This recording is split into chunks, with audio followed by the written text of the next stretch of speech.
Let me show you the problem of this country in 3D. 3D.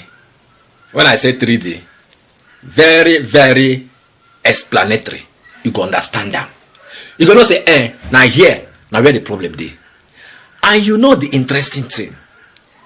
Our leaders, our so-called leaders, they know the problem, so they can see it. They know it's something that they can solve. It's a problem that is not beyond them.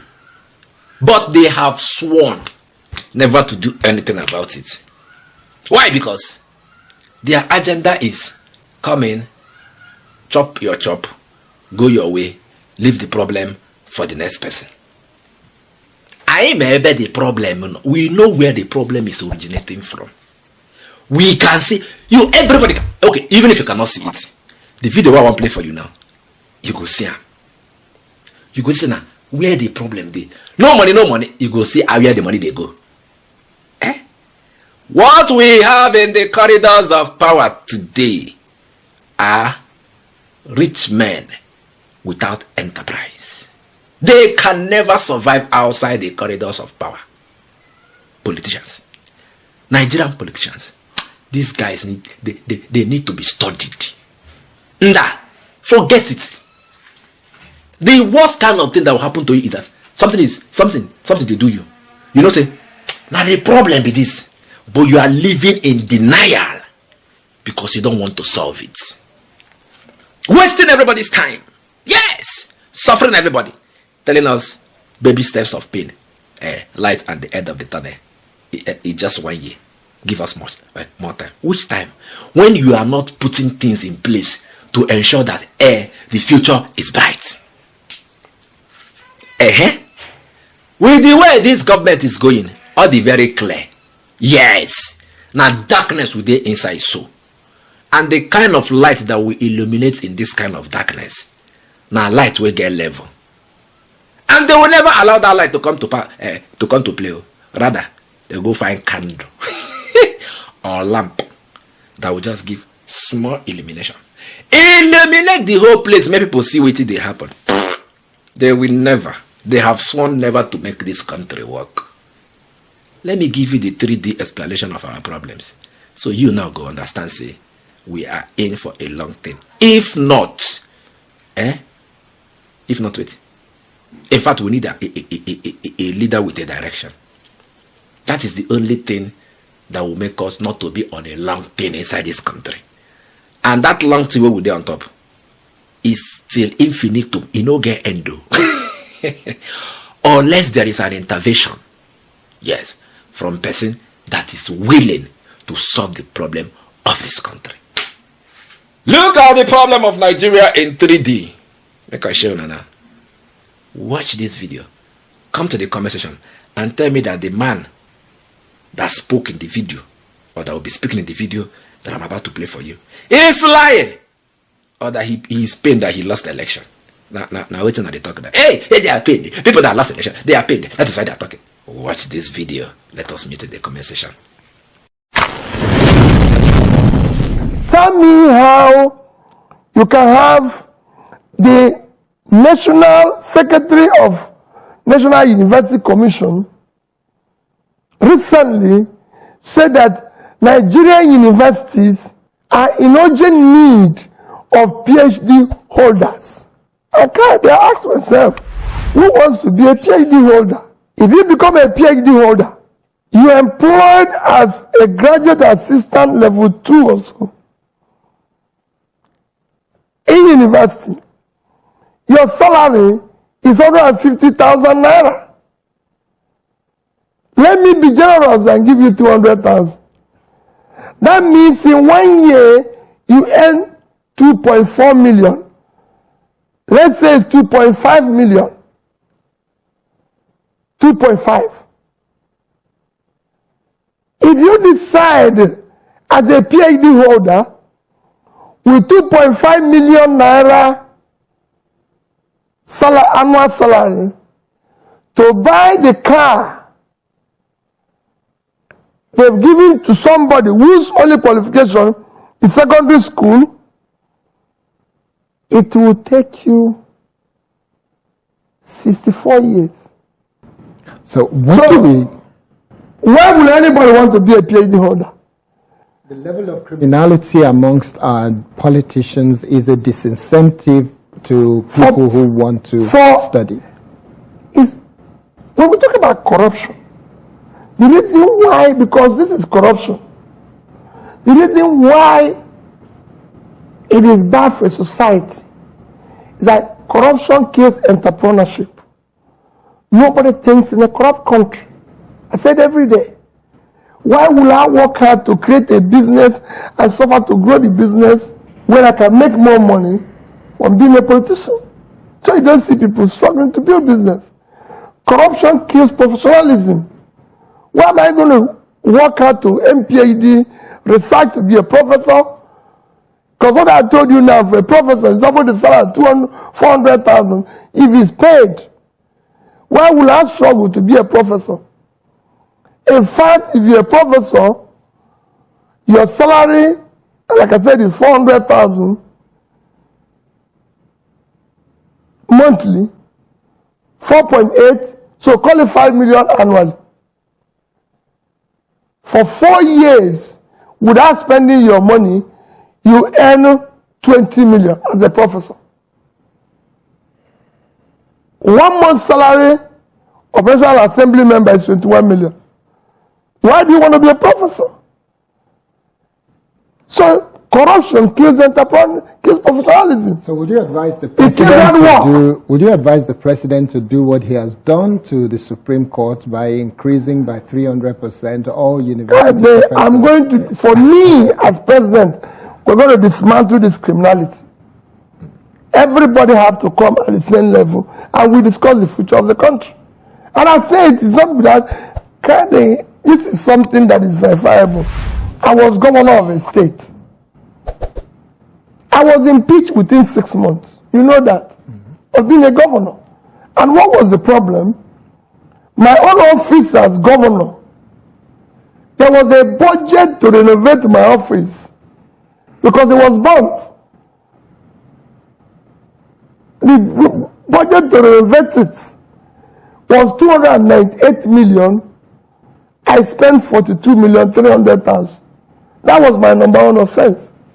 Number two offense was that in my lodge, where I lived as governor, the entire budget, it was also burned because they had a crisis before I came in. The budget to renovate the office was 486 million. I spent 81 million in doing everything. That was my second offense. The third offense was that I was saving money. Everybody knew. You can go to Suka and verify. When I became governor, no permanent secretary in Anambra State had a car. No judge had a car. And I said no. I went to Pijo. Still on record that I was about the highest number of PG ever bought by government. When I was governor, I went there and said, supply us 50 vehicles, 406. And in my first year, for 4 years, the vehicle I used as governor, it was 406. Permanent secretary, everybody was using the same car. 406 for the 4 years. In my first tenure, you can go, these are things that you can go and verify. And we shut down the office of First Lady because they had more money than some of my ministries. I said, hey, wait a minute. What is this? Nobody voted this woman. It's my wife. We love her. We live in the same house. But he didn't campaign. Nobody voted for her. He should have had her own convoy, even with ambulance and everything, creating additional confusion that was not supposed to exist. We shut it down. Let me go back to the budget that was initially proposed as 27.5 trillion, while 28.7 trillion was passed by the National Assembly and signed by the President. Who do we blame for those situations where we are bleeding money for every questionable things while our debt continues to skyrocket And we're struggling with high fuel costs, high food costs, high inflation, and people are saying, we're hungry. Where do we put the blame? Squarely on the man who is in charge. President Bola Ahmed Tinubu. Period. Nobody else. He is the man voted for. He is the man they declared the winner. Why did you say they declared him winner? Well, that's the he was declared the winner. Okay. Yes, that's honest. He is the one who is responsible. No other person. As I told you, I was impeached because I was the man they elected. That's why I can abolish First Lady office, abolish everywhere, and determine that I'm going to change this place. And I can do that comfortably. Look at our debts rising irresponsibly. God, there's nothing wrong in borrowing. Borrowing for any government globally is accepted. People make reference with every other country today. I've compared so many countries with the issue of borrowing. Even countries people cite, like Singapore. Singapore today owes over 100% of their GDP. But they have a clear law that all borrowed money must be for investment. Japan owes over 200% of their GDP in debt. But the money Japan borrowed, most of their debts, apart from being domestic, were used for the economy and the people of Japan. And today, the highest holder of US treasuries, up until maybe 2 years ago, I don't know what happened. China, every other person, wherever, have huge debts. But you could see where those debts were invested in. Today, we are the number 3 highest debtor to World Bank. What happened within the past 1 year? We actually estimated that the way we are going will soon be number 1 highest debtor. The projection is that we'll have more than 150 trillion. A country without anything to show for it. A country like Bangladesh is within those 3 highest debtors of World Bank. But they could see the difference. It is very clear. In 2015, let me not go back for that. 2015, when this APC government started, our debts was a third of what it is today. We are now over $100 and something billion. We're now in a situation where we can't explain what happened, but just look at a country like Bangladesh. In 2015, they had huge debts with a GDP of 195 billion and per capita of about 1,300.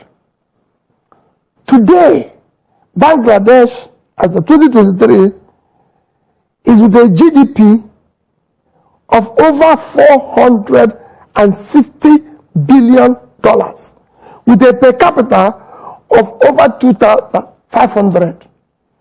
Nigeria in 2005 had a GDP of over nearly 500 billion, with per capita of over 2,500. Today,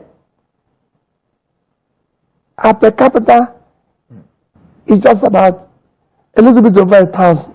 Okay. That is the crisis you face. And we have tripled our debts.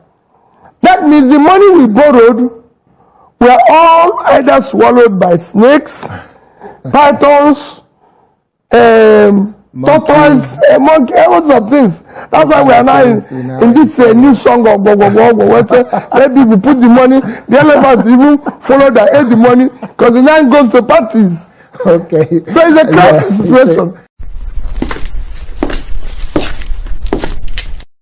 For over a decade, this has been the birthplace of innovation, Innocent Vehicles is a testament to resilience, employing international best practices to create more than just a car. Every vehicle here tells a story of durability, fuel economy and safety. Crafted with the African spirit, the Nigerian heart.